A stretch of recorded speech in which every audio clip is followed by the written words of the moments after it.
တင်နိုင်လိုက်တယ်ဒီနေ့ဒီနေ့ဒီဘာဖြစ်လဲဆိုတော့သူက project မှာဟိုဘက်ဒီဘက် compare လုပ်ရတာကုတ်တွေထိုင်ကြည့်ရအားပြီးတော့ဒီအဲပြန်ရောက်ဒီဘက်ပြန်ရောက်ပြီးရတယ်ဆိုစာတင်နေ join နေရ8 နာရီ9 နာရီခွဲထိစာတင်တယ်ဟာ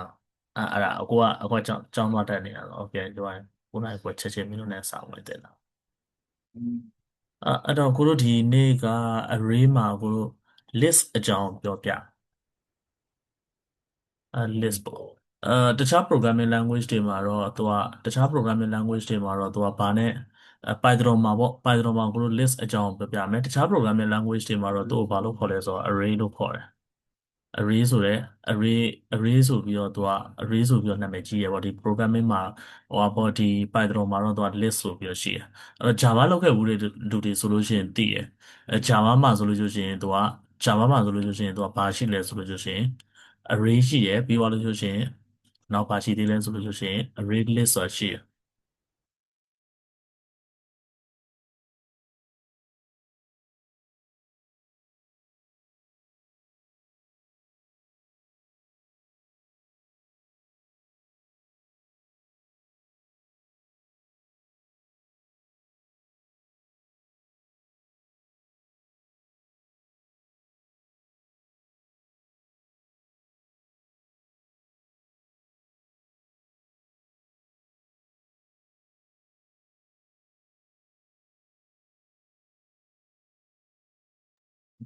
အဲ့တော့ဒါ Java သမားတွေဆိုလို့ရှိရင်သိတယ်ဒီ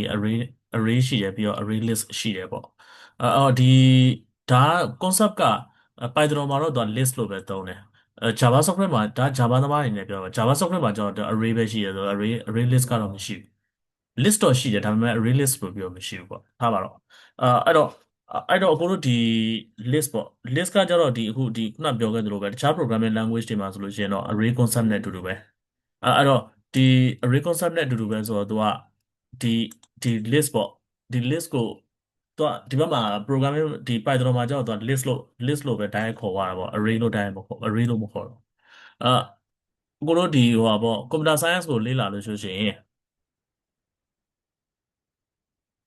computer science ကိုလေ့လာလို့ရှိရင်သူက computer science ကအရန်ကျယ်ပြန့်တယ်ဒါပေမဲ့သူ့ရဲ့အခြေခံ2 မျိုးပဲရှိတယ်ဆိုတော့ဟိုသူဒီ computer science ရဲ့အခြေခံဆိုတာ2 မျိုးပဲရှိတယ်ဘာလဲဆိုလို့ရှိရင် data structure နဲ့ algorithm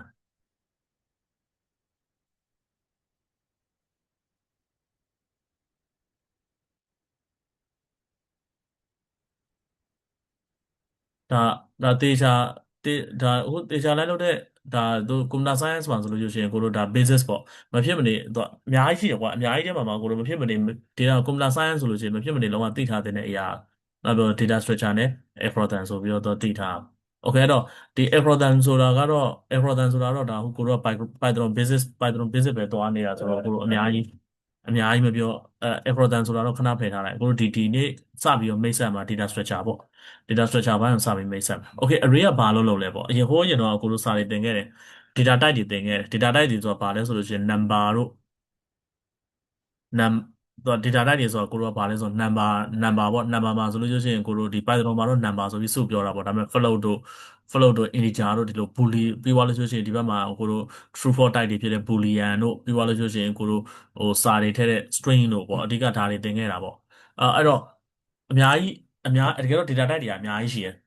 အများကြီးဆိုတာအဲ့လိုပေါ့အခုပြောပါ boolean ရယ်ပြီးသွားလို့ရှိရင် number ရယ် string ရယ်ပေါ့ဒီ3 မျိုးပဲပြောသွားတာပေါ့အဲ့ထက်ပိုပြီးတော့ရှိသေးတယ်နောက်ထပ်2 မျိုး 3 မျိုးရှိသေးတယ်လို့ပြောချင်တာအဲ့ကိုမိတ်မဆက်အသေးလို့ထားပါတော့အခုထပ်ပြီးတော့မိတ်ဆက်အခုဒီနေ့မှာအဲ့တော့အဲ့ data type တွေကဘာလို့လုပ်လဲပေါ့အခုတို့တောက်လျှောက်သုံးခဲ့တယ်ဥပမာဆိုကြပါစို့ကိုတော့ variable ကျင်ကြတယ် variable ကျင်ကြတယ် a equal to 20ပေါ့ပြီးသွားလို့ရှိရင်ကိုတို့က name ဆိုလို့ရှိရင်မောင်မောင်ပေါ့ဒီလိုရေးခဲ့တာပေါ့မောင်မောင်ပြီးသွားလို့ရှိရင်ကိုတို့ကအဲထားပြီးသွားလို့ရှိရင် is married ပေါ့ is married ဆိုလို့ရှိရင်ထားပါတော့20 false ဆိုပြီးတော့ဒီလိုကြီးညာခဲ့တာပေါ့ဒီဟာတွေတစ်ချက်ကြည့်လိုက်တယ်ဆိုလို့ရှိရင်ဘာရမလဲဆိုလို့ရှိရင်ဒါတွေက variable တွေဒီဘက်မှာရှိတာ value တွေအဲ့တော့ဒီမှာရှိတဲ့ value တွေဒီ literal value တွေဒီသူကဘယ်ထဲဝင်လဲဆိုတော့ဒီ variable a ထဲကိုသူက assign လုပ်တယ်ဒီလိုဝင်တာပေါ့ဒီလိုဝင်တာအဲ့တော့အဲ့လို assign လုပ်တဲ့ဥစ္စာတွေသူက တကယ်လို့ဒီ A နေရာ20နေရာမှာကိုတို့က30ပြောင်းကြီးလို့ရလားဆိုတော့ရတယ်ဒါပေမဲ့အဲ့30ပြောင်းကြီးလိုက်လို့ရှိရင်ဒီ20ကရှိတော့မှာမဟုတ်တော့ဒီ30ပဲဝင်ပါအဲ့တော့မောင်မောင်နေရာမှာအောင်အောင်ပြောင်းကြီးလိုက်ရင်ရလားရတယ်ဒါပေမဲ့အောင်အောင်ပဲရှိတော့မှာမောင်မောင်ရှိတော့မှာမဟုတ်အဲဒီမှာရှိနေတဲ့ false value နေရာမှာ true ဆိုရင်ရတယ်ဒါပေမဲ့ဒီကောင်ဒီ false value ဒီပျောက်သွားမှာဒီမှာ true ပဲရှိတော့မှာဆိုလိုတဲ့သဘောတရားကဘာပြောချင်တာလဲဆိုတော့ပြောချင်တဲ့သဘောတရားကဘာပြောချင်တာလဲဆိုတော့အကိုတို့ဒီမှာရှိနေတဲ့ဒီဒီထဲမှာဒီ very very ဒီသူကဘာပဲလက်ခံနိုင်လဲဆိုလို့ရှိရင်သူကဘာပဲလက်ခံနိုင်လဲဆိုလို့ရှိရင် value တစ်ခုထပ်ပို့ပြီးတော့လက်မခံနိုင်ဘူး value တစ်ခုပဲလက်ခံနိုင်တယ်သူကဒါ very very ရဲ့သဘောတရားဒါကအကိုတို့ဘာလို့ခေါ်လဲဆိုလို့ရှိရင်ဒါတွေကိုသူက single value လို့ခေါ်တယ်အဲ့တော့တစ်ခါလေကြားလို့ရှိရင်အကိုတို့ကတစ်ခါတလေကြားလို့ရှိရင်တစ်ခါတလေတော့မဟုတ်ဘူးအမြဲတမ်းပေါ့အမြဲတမ်းမှာအကိုတို့ဘာတွေလုပ်ရလဲဆိုလို့ရှိရင် data တွေဒီကိုကအဲ့လို single value ဘယ်တော့မှမလာအောင်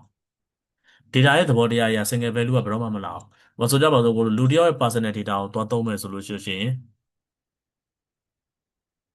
အဲ့တော့လူတစ်ယောက်ရဲ့ personal data ကိုသုံးမယ်ဆိုလို့ရှိရင်အနည်းဆုံးသူကဘာရှိမလဲဆိုလို့ရှိရင် name ရှိမယ်ပေါ့။မောင်မောင်ဆိုပြီးတော့ name ရှိမယ်ပေါ့။ပြီးသွားလို့ရှိရင်သူ့ရဲ့ age ရှိမယ်ပေါ့ကွာ။23နှစ်ပေါ့ is married ဆိုတာရှိမယ်။အဲ့ဆိုပြီးသွားလို့ရှိရင်အခုတို့အာ name ရှိမယ် age ရှိမယ်တဲ့ပြီးသွားလို့ရှိရင်ဖုန်းပေါ့အဲ့ဒီလိုလာမှာပေါ့အနည်းဆုံးတော့ဒါသူ data တွေပြီးတော့ address တို့ဘာလို့ညာတို့ကွာပြီးတော့ education တို့ဘာလို့ညာတို့ဒီလို data တွေအများကြီးလာမှာပေါ့အဲ့လို data တွေအများကြီးလာတဲ့အခါကျလို့ရှိရင်အကိုတို့ကအဲ့မှာ variable တစ်လုံးစီနဲ့တွားကြည့်လို့ရှိရင်အကိုတို့ပြီးမှာမဟုတ်တော့အဲ့တော့အဲ့ဒီ data တွေတစ်ခုထပ်ပို့ပြီးတော့များတဲ့ data တွေကိုကိုတို့ကနေပြီးတော့တစ်ခုထပ်ပို့ပြီးများတဲ့ data တွေကိုကိုတို့က manage လုပ်ရမှာ maintain manage လုပ်ဖို့အတွက်ကိုအကိုတို့ကဒီ list ဆိုတဲ့ဥစ္စာပေါ်လာတာ Okay အဲ့တော့ list ဆိုတဲ့ဥစ္စာကို streamer သုံးရင် streamer သုံးခဲ့ဘူးတယ်မင်းတို့အဲ့တော့ list ကိုဘယ်လိုရေးလဲဆိုလို့ရှိရင်ကိုတို့ကဒီမှာဆိုကြပါစို့ကိုတို့ကအဲ my data လို့ကိုတို့ကရေးလိုက်တယ် equal to ဆိုပြီးတော့ဆိုတာ curly bracket နဲ့သုံးတယ်ဒါ curly bracket ဆိုပြီးတော့ curly bracket နဲ့သုံးတယ် curly bracket ထဲမှာကိုတို့ကဘာရေးလဲဆိုတော့အရင်ဆုံးထားပါတော့မောင်မောင်ဆိုပြီးတော့ကိုတို့ကရေးလိုက်တာပြီးတော့လို့ရှိရင်ကိုတို့ဘာဆက်ရေးလဲဆိုလို့ရှိရင်ပြီးတော့လို့ရှိရင်ကိုတို့က23ပေါ့ပြီးတော့လို့ရှိရင်ကိုတို့ဘာဆက်ရေးလဲဆိုလို့ရှိရင်ဒီမှာ FALC false ပေါ့ပြီးသွားလို့ရှိရင်ဖုန်းနံပါတ်ကဖုန်းနံပါတ်ကတော့ string ထည့်ရတယ်နော်စုံ39 1 2 3 1 2 3 1 2 3ပေါ့ဒါဆိုလို့ရှိရင်သူကဒါဒီအခုဒီမှာရှိနေတဲ့ data ပေါ့ဒီမှာရှိနေတဲ့ဒီ data အလုံးကြီးကိုကိုယ်ကဘယ်ထဲထည့်လိုက်လဲဆိုလို့ရှိရင်ဒီထဲကိုသွားထည့်လိုက်တာ array တစ်ခုအနေနဲ့သွားထည့်လိုက်တာ array ရဲ့အစအဲ list ထဲကိုသွားထည့်လိုက်တာပေါ့ list ရဲ့အစဒီသူက square bracket နဲ့စတယ် square bracket နဲ့စုံတယ်နော်အဲ့တော့သူကဘယ်လိုသွားသုံးလဲဆိုလို့ရှိရင်သူတို့ကအခုဒီမှာကိုတို့ထည့်လိုက်တယ်ဒီမှာမောင်မောင်ဒီဒီမှာတစ်ခုပြီးသွားရင်23ဒီတစ်ခု false ဒီတစ်ခုပြီးရင်ဖုန်းနံပါတ်ဒီတစ်ခုအဲ့တော့တစ်ခုနဲ့တစ်ခုကြားထဲမှာဘာတွေခြားလဲဆိုတော့ comma လေးတွေခြားပြီးထည့်တာအဲ့တော့ဒါကို list လို့ခေါ်တာပေါ့အဲ့တော့အဲ့တော့ဒီကောင်ကကြောဘာလဲဆိုလို့ရှိရင် variable variable ပဲအဲ့တော့ variable တွေကိုသူက data တစ်ခုဝင်လာတာပဲ list ဆိုတဲ့ data တစ်ခုဝင်လာတာဒါပဲဘာမှမဟုတ်အရင်တော့ single data ဝင်တယ်အခု multi ဟိုပါပေါ့ data အများကြီးဝင်တာပေါ့ multiple data ဝင်လာတယ်ပေါ့ဒါ collect လုပ်ထားတာပေါ့နော် data တစ်ခုကိုတော့ဝင်လာတာပေါ့အဲ့တော့တနည်းအားဖြင့်ပြောမယ်ဆိုလို့ရှိရင် data သို့မဟုတ် value တွေကိုကိုတော့ group ဖွဲ့ပြီးတော့သူတို့ကတွားပြီးတော့သူကတွားပြီးတော့သိမ်းလို့ရတယ်ပေါ့နော်အဲ့တော့ဒီလိုမျိုး group ဖွဲ့ပြီးတော့သူကတိန်းတာဖြစ်တဲ့အတွက်ကြောင့်မလို့အဲ့လို data တွေကို arrange လုပ်တာဖြစ်တဲ့အတွက်ကြောင့်မလို့သူက data structure ထဲမှာအကျုံးဝင်တယ်အခုတို့ data structure ကိုစပြီးတော့လေ့လာတော့မယ်ဆိုလို့ရှိရင်ခုနပြောသလို computer science မှာ data structure နဲ့ algorithm ဆိုပြီးရှိတယ်ပေါ့အဲ့ data structure ကိုစပြီးတော့လေ့လာတော့မယ်ဆိုလို့ရှိရင်ဆိုတော့ data structure ကိုစပြီးတော့လေ့လာတော့မယ်ဆိုလို့ရှိရင်အရင်ဆုံးစပြီးတော့မဖြစ်မနေစပြီးသိရမှာ array ရယ်ပြီးသွားလို့ရှိရင်ကိုတို့ object ရယ်ဆိုတော့ဒါ data structure မှာဒါ basic အကျဆုံးအရာပဲတော့ array နဲ့ object က basic လုံးဝ basic ကြတဲ့ဥစ္စာပေါ့နော်လီလာအဲ့ထဲကဒါ array ပေါ့အဲ့တော့တချို့ဒီဘက်မှာဆိုလို့ရှိရင်တချို့လူဒီမှာဟိုသင်တန်းကို join နေတဲ့လူတွေနဲ့အခါကျလို့ရှိရင်သင်တန်းကိုမ join မဲနဲ့ကိုလို YouTube ကနေကြည့်နေတဲ့ညီတွေညီမတွေရှိတယ်သူတို့တွေအကုန်လုံးကတချို့လူတွေကကျတော့ computer science ကိုလေ့လာနေကြတယ်ဒီဟိုဟာမှာပေါ့ကျောင်းတွေမှာ academic တွေမှာ computer science ကိုလေ့လာနေကြတယ်တချို့တွေကြတော့လည်းဟို computer science တချို့တွေကြတော့လည်းအခုဒီအပြင်ကနေပြီးတော့ကိုယ့်ဟာကိုယ်ဝါသနာပါလို့ဒီလမ်းကြောင်းပေါ်လျှောက်အကြောင်းမျိုးကြောင့်ကိုလိုတက္ကသိုလ်တွေမတက်နိုင်ဘဲနဲ့ဝါသနာပါလို့ဒီလိုဒီလမ်းကြောင်းပေါ်လျှောက်နေတဲ့လူတွေရှိတယ် အဲ့တော့ computer science ကိုလေ့လာနေတဲ့လူတွေကတော့ first year second year third year ဆိုပြီးသူတို့ကရေးရလိုက်သူတို့က curriculum လေးတွေဆွဲပြီးစာသင်တဲ့အတွက်သိပ်ပြဿနာမရှိပေမဲ့ဘယ်လိုတွေပြဿနာရှိလဲဆိုတော့အခုမှစပြီးတော့ဒီ programming ကိုစပြီးလေ့လာတဲ့လူတွေကဟို single value တွေတော့စကားပြောတာအဆင်ပြေတယ်ဒီ array လဲရောက်လဲရောက်ကောဒီ array လဲရောက်လဲရောက်ဒီဟို array တို့ object တို့ကိုစပြီးတော့ထိတွေ့တဲ့အချိန်မှာသူကစကားပြောဒီ array တို့ object တို့ကိုစပြီးထိတွေ့တဲ့အချိန်မှာသူကစကားပြောအလိုလိုဟိုဘယ်လိုခေါ်မလဲ array တို့ object တို့ကိုစပြီးထိတွေ့တဲ့အချိန်နဲ့ကြာလဲကြာအောင်သူနည်းနည်းခက်တယ်လို့ခံစားဘာလို့လဲဆိုတော့မျက်လုံးနဲ့မမြင်ဘူးမျက်လုံးနဲ့မမြင်ဘူးဆိုတော့ဟိုနည်းနည်းခက်တယ်လို့ခံစားဘာကြောင့်လဲဆိုလို့ရှိရင်မေးစရာရှိတဲ့မေးခွန်းတွေအများကြီးပဲတတိကြီးထွက်တယ်ဘာလို့တတိကြီးထွက်လဲဆိုတော့ဒီမှာကွာဒီလိုမျိုးကျွန်တော်ပြသက်နဲ့ဒီကုတ်ကိုကျွန်တော်ရေးနိုင်တယ်ဒီမှာ name is Mary phone number ကျွန်တော်ရေးနိုင်တယ်ဘာဖြစ်လို့ကျွန်တော် array သုံးရမှာလဲဆိုတဲ့မေးခွန်းမျိုးပေါ့နော်အာအဲ့တော့အဲ့လိုပုံစံမျိုးတွေရှိတယ်အဲ့တော့အဲ့ array ကဘယ်ကနေလာမှာလဲတခါကျလို့ရှိရင်မေးခွန်းတွေကအများကြီးပဲကွာစဉ်းစားရတဲ့လုံးဝ basic သမားတွေဆိုလို့ရှိရင်မင်းတို့ဟောဒီဘက်ကငါတို့ data တွေပြောနေအဲ့ data တွေကဘယ်ကလာမှာလဲပေါ့အဲ့လိုပုံစံမျိုးတွေကွာမေးခွန်းတွေအများကြီးပဲမေးခွန်းတွေအများကြီးပဲရှုပ်ထွေးပုံတယ်အဲ့လိုပုံစံမျိုးပေါ့အဲ့တော့အခုလည်းဒီ array ကိုစပြီးလေ့လာတဲ့အချိန်မှာအခုတော့ပြောသလိုအကိုတို့ကဒီမှာဒီလိုရေးချသွားတယ်ပေါ့အဲ့တော့ဒီလိုရေးချသွားတဲ့အချိန်မှာမင်းတို့စိတ်ထဲမှာထင်နေလိမ့်မယ်ဟာအဲ့ဒါဆိုဒီ data ကဘယ်ကရောက်လာတာလဲပေါ့အဲ့တော့ငါတို့ကကုတ်ရေး project ရေးလို့ရှိရင်ဒီ data အမြဲတမ်းဒီတိုင်းရှိနေမှာလားပေါ့ဒီလိုမျိုးလာထဲမှာလားပေါ့ငါကုတ်ထဲမှာဒီ data ကဘယ်လိုလာထဲမှာလဲပေါ့အဲ့လိုပုံစံမျိုးအမြဲတမ်းကိုယ်တို့ကစဉ်းစားတယ်အဲ့တော့ကုတ်ရဲ့ concept တစ်ခုအရာကုတ်ရဲ့ concept တစ်ခုအရာသူကဒီ front end ရှိတယ်သူက back end ရှိတယ်ပြီးအဲ့တော့ဒီ front end မှာအကိုတို့ကမင်းတို့ကြိုက်တာနဲ့ရေးလို့ရတာပေါ့ Angular တို့ React တို့ပေါ့React တို့ကြိုက်တာနဲ့ရေးဒါဒါကြိုက်တာနဲ့ရေးလို့ရတယ်ဒါ front ဒါ web base ပေါ့နော်ပြီးရင်ဒီဘက်မှာ mobile ရှိတယ် mobile မှာလည်းအကိုတို့က mobile မှာလည်းအကိုတို့ကဘာရှိလဲဆိုလို့ရှိရင်အဲ mobile ရှိရပေါ့ mobile မှာလည်းအကိုတို့က mobile မှာလည်း React Native ရေးလို့ရတယ်ပြီးသွားလို့ရှိရင်ကိုတို့ Kotlin တို့ Kotlin တို့ဘာလို့ပေါ့ကြိုက်တာနဲ့ရေးလို့ရဒါ mobile ပေါ့အပြင်ဒီဘက်မှာကျတော့အကိုတို့ဒီနောက်ွယ်မှာကိုတော့ဘာရှိလဲဆိုလို့ရှိရင်နောက်ွယ်မှာဒါ API service ရှိတယ်ပြီးရင်ကိုတို့ DB တခုရှိရပေါ့ DB ကတော့မင်းတို့ကြိုက်တာ relational database ပဲဖြစ်ဖြစ် non relational database ပဲဖြစ်ဖြစ်ကြိုက်တာသုံးကြိုက်တာသုံးလို့ရတယ်ပေါ့ DB တခုရှိတယ်သူကဒီလိုပုံစံမျိုးလုပ်တယ်အဲ့လိုပုံစံမျိုးလုပ်တဲ့အချိန်မှာအကိုတို့ကဘာလုပ်လဲဆိုလို့ရှိရင်ဒီ website တွေ project တွေဒီပေါ့ဒီအကိုတို့ Facebook ပဲစဉ်းစားကြည့်လိုက် login ဝင်လိုက်ပြီဆိုလို့ရှိရင်သူက user name နဲ့ password ကိုသူကဒီကိုပို့တယ်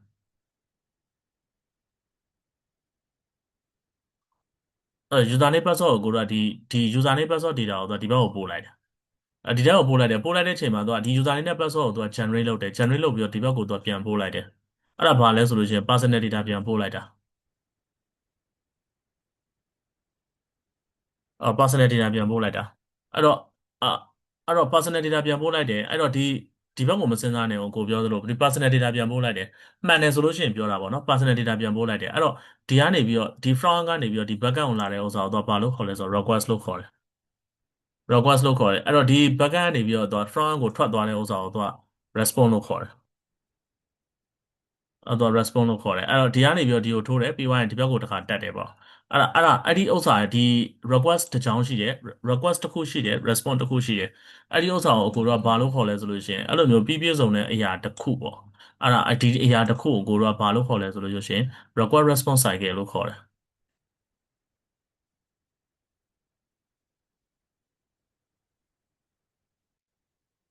request response cycle လို့ခေါ်တယ်ဒါ request ရှိတယ် response ရှိရပေါ့ဒီတစ်ကြောင်းကိုတော့ request response cycle လို့ခေါ်တယ်အဲ့တော့ဟုတ်ပြီအဲ့တော့ဒီကနေပြီးတော့ကိုတို့ဒီ front ကနေပြီးတော့သူကအခုဒီမှာစတာပေါ့အဲ့တော့ front ကနေပြီးတော့သူက data ပို့လိုက်တယ် backend ကိုသူကရောက်သွားတယ်အဲ့တော့ backend ကဘာလုပ်တာလဲလို့မေးလို့ရှိရင် backend မှာသူက programming language တစ်ခုခုနဲ့ထိန်းထားတယ်သူက service တစ်ခုရှိတယ် programming language တစ်ခုခုနဲ့ရေးထားတဲ့ service တစ်ခုရှိတယ်အဲ့ဆိုပြောချင်တာဒီ backend ထဲမှာတစ်ချက်လေးတစ်ချက်လေးနားထောင်ကြည့်ပေါ့နော်အဲ့တော့ဒီ programming language တစ်ခုနဲ့ရေးထားတဲ့ service တစ်ခုရှိရပေါ့အဲ့ service language ကအကိုတို့ကဘာနဲ့ရေးလဲဆိုလို့ရှိရင်သူကအဲ့ service ကိုကိုတို့ကဘာနဲ့ရေးလဲဆိုလို့ရှိရင်ဥပမာဆိုအခုJava နဲ့ရေးလဲရတယ်ဒါမှမဟုတ်လို့ရှိရင်မင်းတို့လေ့လာနေ PHP နဲ့ရေးလဲရတယ်အဲဆိုတော့ဒါမှမဟုတ်လို့ရှိရင်ကိုတို့ JavaScript ပေါ့နော် Node.js နဲ့ရေးလဲရတယ်ဒါမှမဟုတ်လို့ရှိရင်အခုကိုတို့လေ့လာနေ Python ပေါ့ Python မှာဆိုလို့ရှိရင် Django ပေါ့အဲထားပါတော့ Python ပေါ့ဒီ language တွေနဲ့ကိုတို့ကရေးတယ်ဒီထဲမှာ service တစ်ခုခုရေးလိုက်တယ်အဲ့တော့ထားပါတော့အကိုတို့ဒီမှာ Python နဲ့ရေးတယ်ပေါ့နော် Python နဲ့ရေးတယ်လို့မင်းတို့မျက်လုံးနဲ့မြင်ထားလိုက်ပေါ့အဲ့တော့တော့ဘာလုပ်လဲဆိုလို့ရှိရင်ဒီ user name နဲ့ password ကိုတော့ဘယ်လိုကလက်ခံလဲဆိုလို့ရှိရင်အကိုတို့ဒီ Python programming ကနေဒီ user name နဲ့ password ကိုလက်ခံတယ်လက်ခံပြီးတော့အဲ့ကောင်ဘာလုပ်မှာလဲဆိုတော့ ဘာလို့မှလဲဆိုတော့အဲ့ data ကိုလက်ခံပြီးတော့သူကဒီမှာရှိနေတဲ့ database ကို database ထဲမှာဒီမှာရှိနေတဲ့ database တွေက data ကိုသွားလှမ်းယူတယ်ဒီမှာရှိနေတဲ့ database တွေက data ကိုသွားလှမ်းယူတယ်သူကအဲ့လိုသွားလှမ်းယူရအဲ့တော့အဲ့ဘက်မှာဒီဘက်မှာသူကနှစ်ပိုင်းရှိတယ်ဒီ backup မှာသူကနှစ်ပိုင်းရှိတယ်ပထမတစ်ပိုင်းဒီပထမတစ်ပိုင်းဒီသူကဒီ request ကလာတဲ့ data တွေကိုသူလက်ခံပေးတယ်လက်ခံပေးပြီးတော့လည်းတပြိုင်နက်သူကဘာလို့ဒါ service layer လို့ခေါ်တာပေါ့တနည်းအားဖြင့်ပြောမယ်ဆိုလို့ဒါအခုလောလောဆယ်မင်းတို့နားလည်အောင်ပြောပြလို့တကယ်တော့ဒီကောင်ကသူက service layer လို့ခေါ်တာပေါ့ ဒီထဲမှာတခါတချို့ဟာတွေလည်းရှိပါတယ် controller တို့ဘာတို့ညာတို့အများကြီးပဲရှိတာပေါ့ဒါပေမဲ့ထားပါတော့ကိုက backend တင်တာမဟုတ်ဘူးကွာ front ကမင်းတို့နားလည်အောင်ပြောပြနေတာအဲ့တော့ဒီထဲမှာ service တစ်ခုရှိတယ်ထားပါအဲ့ user name နဲ့ password ဝင်လာတဲ့ချိန်နဲ့ကြာလဲကြာတော့ဘာလုပ်လဲဆိုလို့ရှိရင်ဒီ user name နဲ့ password ဝင်လာပြီဒီ request တိုင်းဝင်လာတဲ့ချိန်မှာသူကဒီ DB ရဲပါပေါ့ဒီ database ထဲမှာ user name နဲ့ password ရှိလားဆိုပြီးတော့သူကသွားကြည့်တယ်အဲ့လိုသွားကြည့်တဲ့ချိန်မှာဒီမှာရှိနေတဲ့အကိုတို့ရေးထားတဲ့ Java တို့ PHP တို့ GS တို့ Python တို့ဆိုတဲ့ programming language တွေအခုကိုတို့လေ့လာနေတဲ့ programming language တွေကအဲ့ဒီအဲ့ဒီရဲ့အဲ့ဒီ DB ကိုသူကမသိဘူး database ဆိုသူမသိတဲ့ခါကျတော့ဘာလုပ်ရလဲဆိုလို့ရှိရင် database ဆိုသိတဲ့ query language ကိုကိုတို့က database ဆိုသိတဲ့ query language ကိုသုံးရတယ်အားကြောင့်မလို့ဒီ backend တွေမှာဆိုတော့ service နှစ်ခုရှိတယ်ပထမတစ်ခုကကျတော့ကိုတို့ဒီပထမတစ်ခုကကျတော့ဒီအခုprogramming ရေးထားတဲ့ application service ပေါ့ဒုတိယတစ်ခုကကျတော့ database ရေးထားတဲ့ query service ဆိုပြီး service နှစ်ခုရှိတယ်အဲ့တော့အဲ့ဒီကနေပြီးတော့ဒီအဲ့ကတော့ဘာလုပ်လဲဆိုလို့ရှိရင်ဒီနေရာမှာတော့ဒီနေရာမှာတော့ချိန်တယ်ပေါ့ဒီ DB ကိုတော့သုံးမဲ့ query service ကိုတော့ပြောတယ်အဲ့တော့ query service ကမှတော့ဒီမှာ user name နဲ့ password ကိုအဲ့မှာတော့ရှာတာတော့ရှာလို့တွေ့သွားပြီဆိုလို့ရှိရင်တော့ဒီကိုပြန်ပို့တယ်ဒီကိုပြန်ပို့ပြီးတော့ဒီထဲကိုပို့တယ်အဲ့တော့ဒီထဲကိုပို့တဲ့အချိန်မှာတော့ဒီနှစ်ခု match ဖြစ်လားမဖြစ်လားတော့စစ်တယ် match ဖြစ်တယ်မှန်တယ်ဆိုလို့ရှိရင်တော့ response ပို့တယ်ဒါကတော့ request ဒါက login login တစ်ခုရဲ့ login တစ်ခုရဲ့အရိုးရှင်းဆုံး sample တစ်ခုပဲအဲ့ထက်မှာတော့ authentication တွေပါတယ်တုံ့ကန်တွေပါတယ် authentication တုံ့ကန်တွေပါတယ်အဲ့မှာ authentication တုံ့ကန်မှာအများကြီးပဲ auto barrier တို့ဘာလို့အများကြီးပဲအဲ့ဒါတွေကနောက်ပိုင်းအဲ့မှာတော့မင်းတို့စဉ်းစားကြရင်တော့ဆက်ပြီးလေ့လာကြရင် barrier တုံ့ကန်ဘယ်လိုလုပ်တယ်ဆိုအဲ့တော့တော့အဲ့ဒီလိုမျိုးဝင်သွားတယ်ပေါ့အဲ့ဒီမှာမှသူကဒီတစ်ကြောင်းနဲ့ဒီဥစ္စာတစ်ခုပေါ့ဒီလို process တစ်ခုလုပ်တဲ့ဥစ္စာကိုကိုတို့ကဘာလို့ခေါ်လဲဆိုလို့ရှိရင်အဲ thread လို့ခေါ်တယ် thread ဒီအခုဒီ front ကနေပြီးတော့ back end ကိုသွားတာပေါ့ဒီအပိုင်းလေးနော်အရှိရဟာအပိုင်းလေးနော်ဒီ front ကနေပြီးတော့ဒီ back end ကိုသွားတဲ့ဒီအရှိရဟာအပိုင်းလေးကို thread လို့ခေါ်တယ်အဲ့တော့အဲ့ဒီတစ်ကြောင်းကိုအခုဒီလိုမျိုး record response တစ်ကြောင်းကိုကိုတို့ကဘာလို့ခေါ်လဲဆိုလို့ရှိရင် single thread လို့ခေါ်တာthread တစ်ကြောင်းလို့ခေါ်တယ်အဲ့တော့ဒါသူကတစ်ကြောင်းလို့ခေါ်တာပေါ့အဲ့တော့အဲ့တော့သူကအဲ့တော့ one app မဟုတ်ဘူးကွာဒီလား application ကအများကြီးပဲ application မှာ user အများကြီးသုံးပါ Facebook ကိုစဉ်းစားကြည့်လူတိုင်းသုံးတယ်ကွာအဲ့တော့ဒီဘက်ကိုတို့ကဒီမှာ data သွားအဲ့တော့ဒီဘက်မှာ web ကလည်းသုံးတယ်အဲ့လိုမျိုးပဲဒီ mobile ကလည်းသွားမှာပဲသူသွားမှာပဲmobile ကလည်းသွားသုံးတယ် web ကတစ်သန်းလောက်သုံးတယ် mobile ကတစ်သန်းလောက်သွားသုံးတယ်ပေါ့အဲ့လဲကြတော့ဘာဖြစ်လဲဆိုတော့ thread တွေကများလာ thread တွေဒီ request wine ထိုးတာပေါ့ဒီ server မှာတော့ thread တွေများလာဒီကောင်လည်း wine ထိုးတယ်ဒီကောင်လည်း wine ထိုးတယ်အဲ့တော့ thread တွေကိုတပြိုင်တည်းလက်ခံမှာလားဒါမှမဟုတ်လို့ရှိရင်thread တွေကိုတပြိုင်တည်းလက်ခံမှာလားဒါမှမဟုတ်လို့ရှိရင်တယောက်ပြီးမှတယောက်လက်ခံမှာလားဆိုပြီးတော့အဲ့ဒီအယူဆတွေကွဲသွားတယ်ဆိုကြပါစို့ကလူ၁၀ယောက်ပြိုင်ပြီးတော့ request ထိုးတယ်အဲ့လိုလူ၁၀ယောက်ပြိုင်ပြီးတော့ request ထိုးတဲ့အချိန်မှာငါတို့ရဲ့ဒီ backend service ဒီလူ၁၀ယောက်စလုံးကိုလက်ခံမှာrequest 10ကြောင်းစလုံးကိုလက်ခံမှာလားအဲ့ဒါကိုစဉ်းစားမှာဒါပေမဲ့ဒီ thread ဆိုတဲ့ဥစ္စာအဲ့ထက်တော့ပိုကျယ်ပြန့်တယ်အကိုတို့ဒါနမူနာမျိုးလုံးထဲမှာမြင်အောင်ရှင်းပြတာအဲ့တော့ဒီလူ၁၀ယောက် request ထိုးတော့တပြိုင်တည်းလက်ခံမှာလားဒါမှမဟုတ်လို့ရှိရင်လေဒါမှမဟုတ်လို့ရှိရင်လေတယောက်ပြီးမှတယောက် request ထိုးတာကိုလက်ခံမှာလားဆိုတဲ့မေးခွန်းမျိုးရှိလာအောင်ပြောချင်တယ်ဆိုလို့ရှိရင်အကိုတို့က thread လို့ခေါ်တာပေါ့အဲ့ဒါကို thread တစ်ချောင်းနဲ့လက်ခံမှာလားဒါမှမဟုတ်လို့ရှိရင် thread တစ်ချောင်းဟို10ချောင်းတစ်ပြိုင်တည်းလက်ခံမှာလားဆိုတဲ့မေးခွန်းပေါ့ဒီလိုပုံစံမျိုးရှိလာတာပေါ့အဲ့တော့အဲ့လိုပုံစံမျိုးရှိလာတဲ့ခါကျတော့အဲ့ဒါငါတို့ရွေးချယ်လို့မရအောင်ရွေးချယ်လို့တော့ရတယ် sorry ရွေးချယ်လို့ရတယ်ဒါပေမဲ့မင်းတို့ဆိုကြပါစို့မင်းတို့က thread တစ်ချောင်းနဲ့ပဲဟောရှုပ်တယ်ကွာငါတို့တစ်ချောင်းကတစ်ချောင်းလက်ခံမယ်လို့ပြောမယ်ဆိုလို့ရှိရင်ကိုတို့ကဘာနဲ့ရေးရလဲဆိုလို့ရှိရင် JavaScript တို့JavaScript တို့ PHP တို့နဲ့ကိုတို့ကရေးရတာ single thread တွေပေါ့အဲ့လိုမှမဟုတ်ဘဲနဲ့အဲ့လိုမှမဟုတ်ဘဲနဲ့မဟုတ်ငါတို့က multi thread လက်ခံမယ်မင်းတို့လာ10ချောင်းလာလဲ10ချောင်းလက်ခံမယ်အကြောင်း20လာလဲအကြောင်းလက်ခံမယ်ငါတို့ server ကဆိုအဲ့ဒါဆိုလို့ရှိရင် Java လို့ဟာမျိုးနဲ့ဒါ Java လို့ဟာမျိုးနဲ့ရေးရတာပေါ့ဒါက multi threading ဆိုပြီးတော့လက်ခံအဲ့ဒါမင်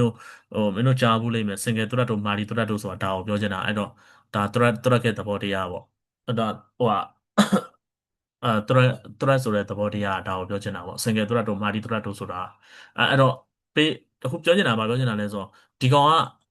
JavaScript နဲ့ရေးတာထားပါတော့ဒီ Angular တို့ React တို့ကဒါ JavaScript base တွေ programming language မှာ JavaScript base ဒီကောင်က Kotlin base Kotlin နဲ့ရေးတယ်လို့ထားပါတော့ Kotlin programming language ပေါ့ဒီကောင်ကကြတော့ဒီကောင်ကကြတော့မင်း Java နဲ့ရေးထားတယ်ဆိုအဲ့တော့ project လေးရှိရမှာ3ခုကွာ language က3မျိုးဖြစ်နေတာအဲ့တော့ JavaScript ဒီ Java ကိုမသိအဲ့လိုမျိုးပဲ Kotlin ကလည်း Java ကိုမသိအဲ့တော့ Java လည်းအဲ့လိုပဲ JavaScript ကိုလည်းမသိ Kotlin ကိုလည်းမသိအဲ့တော့ဘာဖြစ်လဲဆိုလို့ရှိရင်အားလုံးသိအောင်သူတို့ကဘာလုပ်ရလဲဆိုလို့ရှိရင် data တစ်ခုအားလုံးသိရဲ့ဘုံတစ်ခုကိုသူကဆွဲထုတ်ရတယ်အဲ့ဒါကိုသူကဘာလို့ခေါ်လဲဆိုတော့ JSON လို့ခေါ်တယ်သူ JSON လို့ခေါ်တယ်အဲ့ JSON ဆိုတဲ့ဘုံကိုဆွဲထုတ်တာအားလုံးသိအောင်ဘုံတစ်ခုဆွဲထုတ်ရတယ်အဲ့ဘုံတစ်ခုဆွဲထုတ်တဲ့ဥစ္စာကိုသူက JSON လို့ခေါ်တာ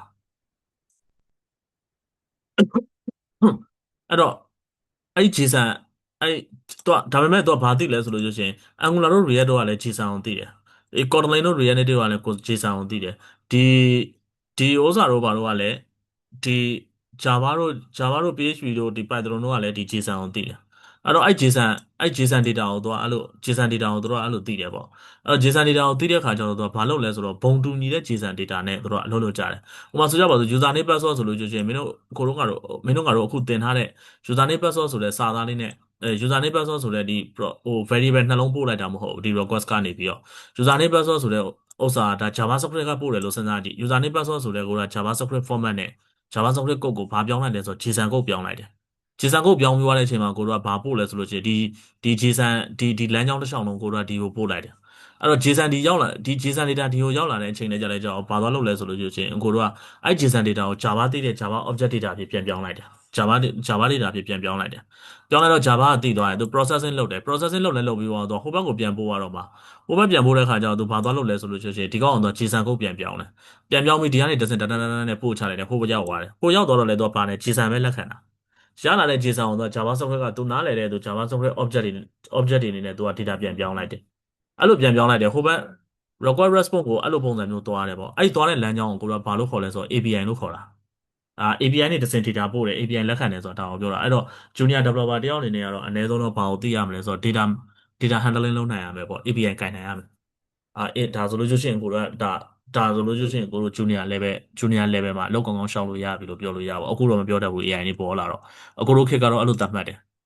junior level အနေနဲ့ကိုတို့ကမေးတယ်ဘာ language နားလဲလဲ programming language ဘာသိလဲအဲ့ဒါဆို programming language နဲ့ပတ်သက်ပြီး OOP တို့ဘာလို့ညာလို့မေးတာပေါ့မေးလို့တော့ okay တယ်ဆိုလို့ရှိရင်ဟုတ်ပြီတော့ data handling ဘိုင်းကိုကိုတို့ကမေးလိုက်တယ်မေးလိုက်လို့ okay တယ်ဆိုလို့ရှိရင်ကိုတို့ interview လိုက်ကြလောက်ခန့်လိုက်အဲ့လိုပုံစံမျိုးပေါ့ဒါဒါဒါဒ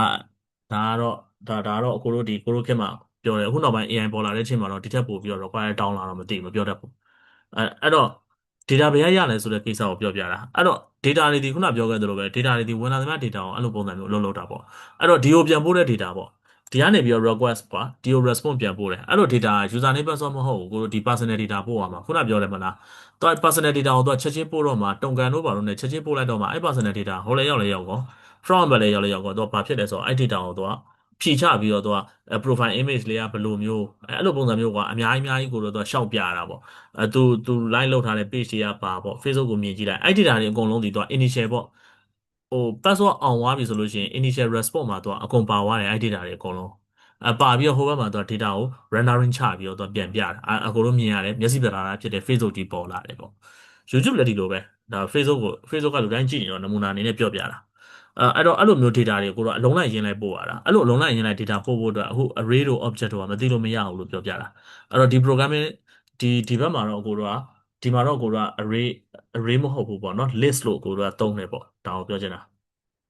ဒီနားနဲ့လိမ့်မယ်လို့ထင်တယ်နားမလည်လည်းရတယ်ဘာမှမဖြစ်ဘူးဗီဒီယိုပြန်ကြည့်အဲ့တော့ဒါ array နဲ့ပတ်သက်ပြီးတော့ကိုတို့ပြောပြတာပေါ့အဲ့တော့ဒီ array ထဲမှာဆိုလို့ရှိရင်သူကဟိုပါပေါ့ variable types of data ပဲ data တွေအများကြီးလက်ခံထားတယ်သူဒီမှာဆိုလို့ရှိရင်ဒါ string data ဒီဟာဆို string data အဲ့ဒါဆိုလို့ရှိရင်ဒီဘက်မှာဆိုလို့ရှိရင်သူကဘာလဲဆိုတော့ number data ဒီမှာဆိုလို့ရှိရင် boolean data အဲ့တော့သူကပြောချင်တာကတချို့ programming language တွေကတချို့ programming language တွေကသူက data မတူညီတဲ့ data type တွေကိုလက်မခံနိုင်ဘူးအဲတချို့ programming language တွေကမတူညီတဲ့ data type တွေကိုသူကလက်ခံနိုင်တယ်ဒါကိုပြောချင်တာအဲ့တော့သူကအဲ့လိုမျိုးမတူညီတဲ့ data type ကိုလက်ခံနိုင်တဲ့ မတူညီတဲ့ data type ပေါ့နော်မတူညီတဲ့ data type ကိုလက်ခံနိုင်တဲ့ဥစ္စာကိုသူကဘာလို့ခေါ်လဲဆိုလို့ရှိရင်အဲ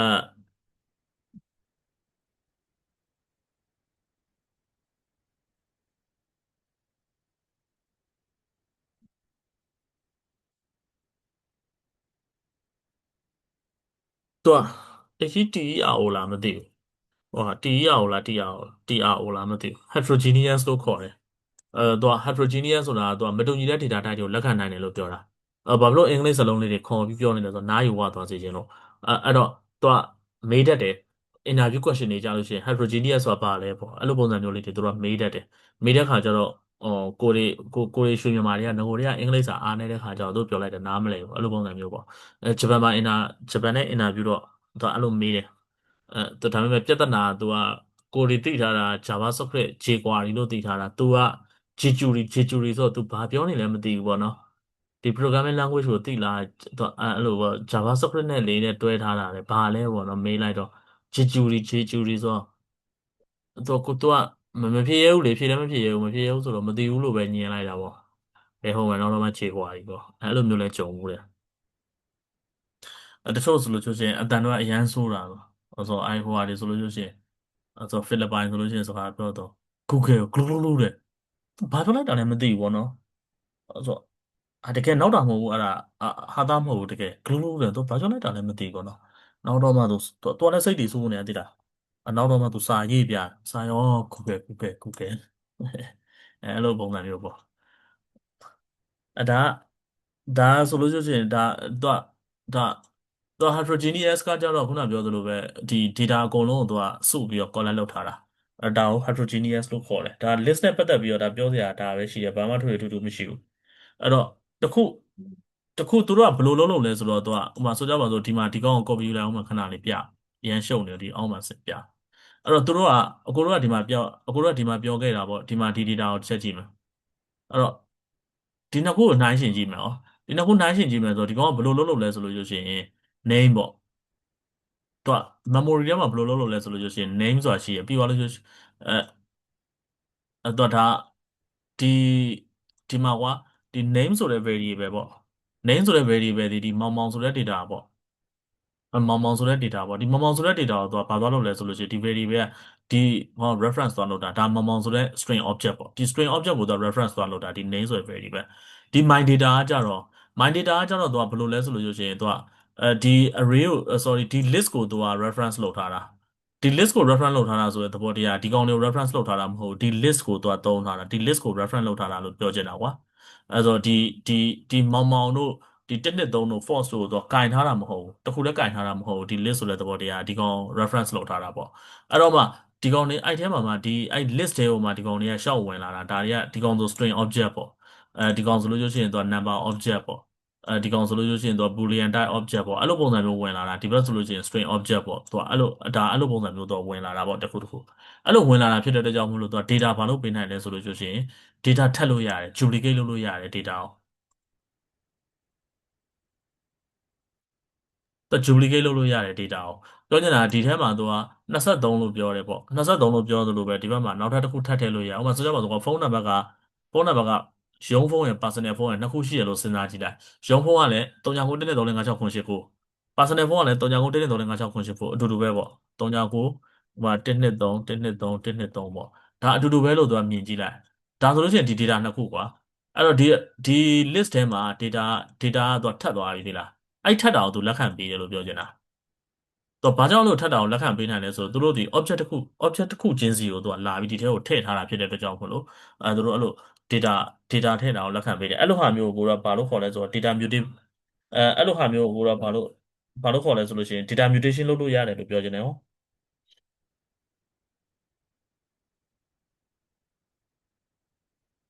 အဲ့တော့ तू အဲ့တော့မေးစရာရှိတာကအဲ့တော့ဟုတ်ပါပြီဒီလိုဟာကြီးပေါ့ကျွန်တော်ကဒီဟာပဲလိုချင်တာ23ပဲလိုချင်တာဒီဒါမှမဟုတ်လို့ရှိရင်လည်းဒီ123456ပေါ့ဒီဖုန်းနံပါတ်ပဲလိုချင်တာအဲ့လိုဆိုလို့ရှိရင်ဒီ data ကိုကျွန်တော်တို့ကဘယ်လို maintenance လုပ်မလဲပေါ့ဘယ်လိုကင်တွယ်မလဲပေါ့အဲ့လိုပုံစံမေးခွန်းမျိုးမေးလာလို့ဆိုရှင်ကိုတို့ကဘယ်လိုလုပ်လို့လဲဆိုတော့ဒီ list တွေ तू ကပြောခဲ့တယ်လို့ပဲအရင်တော့ကအရင်တခြား programming language တွေမှာသူကဘာအနေနဲ့သုံးတာလဲဆိုတော့ဒီ list တွေတခြား programming language တွေမှာ array နဲ့သုံးတာဖြစ်ကြောင်းမို့သူ့ကို index အနေနဲ့ဖန်လို့ရတယ်။အဲ့ကောင်ကိုပြောခဲ့တယ်သူက first ဒီပေါ့မောင်ဆိုတဲ့ value ဆိုလို့ရှိရင်သူက3ညလို့သူသတ်မှတ်တယ်သူ3ညလို့သတ်မှတ်တယ်အဲ့လိုမျိုးပဲသူကဒီမှာ23ဆိုတဲ့ value ကိုသူတွေ့သူက1လို့သတ်မှတ်တယ်အဲ့တော့ဒီ false ဆိုတဲ့ value ကိုသူက2လို့သတ်မှတ်တယ်အဲ့တော့ဒီဘက်မှာရှိတဲ့ဒီ number ဒီ phone number ပေါ့ phone number ကိုသူက3လို့သတ်မှတ်တယ်အဲ့တော့သူကဘာပြောသွားလဲဆိုလို့ရှိရင်3ည1 2 3ဆိုပြီးတော့သူကဒီလိုပုံစံမျိုးပေါ့အဲ့တော့ဒီ list ထဲမှာရှိတဲ့ဒီ list ထဲမှာရှိတဲ့ element တစ်ခုချင်းစီပေါ့ element တစ်ခုချင်းစီတိုင်းကိုကိုတို့ကဘာလို့ခေါ်လဲဆိုလို့ဒီ list ထဲမှာရှိတဲ့ data တစ်ခုချင်းစီတိုင်းကိုကိုတို့ကဘာလို့ခေါ်လဲဆိုတော့ element လို့ခေါ်တယ်ဒါဆို element လို့ခေါ်တာပေါ့နော်ဒါအဲ့ element တွေကိုကိုတို့ကဘာနဲ့သတ်မှတ်လဲဆိုလို့ရှိရင်0 1 2 3ဆိုတဲ့ index တွေနဲ့ကိုတို့ကသတ်မှတ်တယ်ဒါကိုဒါဒါကကြတော့ဘာလဲဆိုလို့ရှိရင်ကိုတို့ဒီ list က duplicate ဒါ list ကလုံးလုံးတဲ့ပုံစံမျိုးပေါ့နော်အဲ့တော့သူတို့ data ထုတ်မယ်ဆိုလို့ရှိရင်ဘယ်လိုထုတ်လဲပေါ့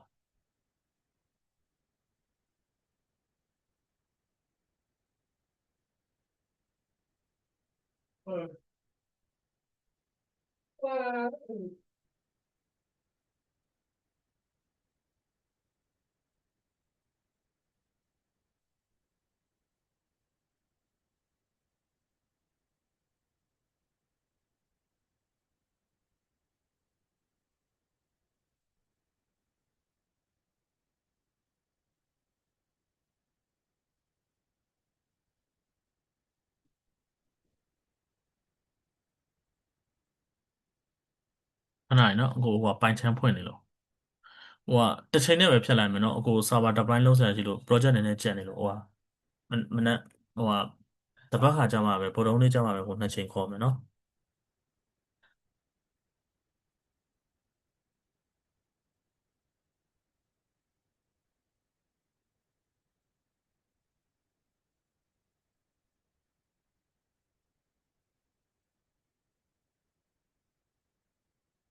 ဒီဘက်မှာပေါ့ဒါ array တစ်ခုစပြီးတိစောက်တယ်ဆိုလို့ရှိရင်ခုနပြောခဲ့သလိုပေါ့ my data ဆိုပြီးတော့ကိုတို့ဒီလိုသင်ရေးရပါတော့ဒီထဲမှာကိုတို့ကဘာရေးလဲဆိုတော့ခုနရေးခဲ့သလိုပဲကိုတို့မောင်ဆိုပြီးတော့ရေးတယ်ဒီထဲမှာ23ပေါ့နော်ပြီးသွားလို့ဆိုရှင်ခုနပြောသလိုပဲ false ပေါ့ဟာဟာ false ပေါ့ပြီးတော့မှကိုတို့ကဘာသွားလို့လဲဆိုလို့ရှိရင်အရက်က5ပြီး6ပေါ့ပြီးတော့မှကိုတို့ကဘာသွားလို့လဲဆိုလို့ရှိရင်အဲ့တော့ပါတယ်ဖုန်းနံပါတ်ပေါ့3993456989ဒီလိုဒါ array တစ်ခုပေါ့နော်သူတို့ကိုတို့က data ထုတ်မယ်ဆိုလို့ရှိရင်ဘယ်လိုထုတ်ရလဲဆိုလို့ရှိရင်ထားပါတော့ print ပေါ့ print ဆိုပြီးတော့ကိုတို့က my ဒီ my data ဆိုပြီးတော့ကိုတို့ကဒီလိုထုတ်တာအဲ့တော့ဘယ်ကောင်ထုတ်ချင်တာဒီမှာတော့လောက4000ခွဲနဲ့ပြန်ထုတ်တယ်ဘယ်ကောင်ထုတ်ချင်တာလဲဥပမာဆိုကြပါတော့23ကိုထုတ်ချင်တာဆိုသူ့ရဲ့ index ကိုပြန်ယူတာ0 1 3ညနေစ3ည1ဆို23ဒီ1ဆိုတော့ကိုတို့က1ဆိုပြီးတော့ကိုတို့ကထုတ်ကြည့်အဲ့ဒါဆိုလို့ရှိရင်တော့ပါရလဲဆိုလို့ရှိရင်23ဆိုရင်ဖြေထွက်တယ်နော်အဲ့တော့ဒီဘက်မှာ9ပြီး6ကိုထုတ်ချင်တယ်ဆိုလို့ရှိရင်3ည1 2 3ဟို3လို့ဖြည့်ထုတ်လိုက်ဒါဆိုလို့ရှိရင် array က5ပြီး6ဆိုပြီးဖြည့်ထုတ်တယ် single value ဒီ array ထဲမှာပဲကိုတော့ဘာပြန်လုပ်လဲလို့ဆိုရင် single value တွေပြန်ဆွဲထုတ်လို့ရတယ်ဆိုကြပါစို့ဥပမာဆိုကြပါစို့ name name ပေါ့ name လို့တောင်းလိုက် name ဆိုလို့ရှိရင်ဘယ်လိုယူရလဲဆိုတော့ my data ပေါ့ my data ရဲ့ကိုတော့0 index ပေါ့နော်ဒီလိုပုံစံမျိုးယူတယ်ဒါဆိုလို့ရှိရင်ဒါ single value ပဲဖြစ်သွားတာပေါ့နော်တကယ် result ထုတ်ကြည့်မယ်ဆိုလို့ရှိရင်ဘယ်တော့သွားယူလဲဆိုရင် name name ဆိုပြီးတော့ကိုတော့သွားယူအဲ့ဒါဆိုဘာဖြစ်သွားလဲဆိုတော့ပေါင်ဆိုတဲ့ result ရတွေ့လားတကယ်တော့ဒါ single value ပဲပေါ့ single value ကိုသူကယူထားတဲ့ value ပဲပေါ့နော်ဒီလိုပုံစံမျိုးယူတာပေါ့နော်10 မိနစ်ပဲကျန်တော့ကို break လိုက်တော့မှာအားလုံးပဲကျေးဇူးတင်ပါတယ်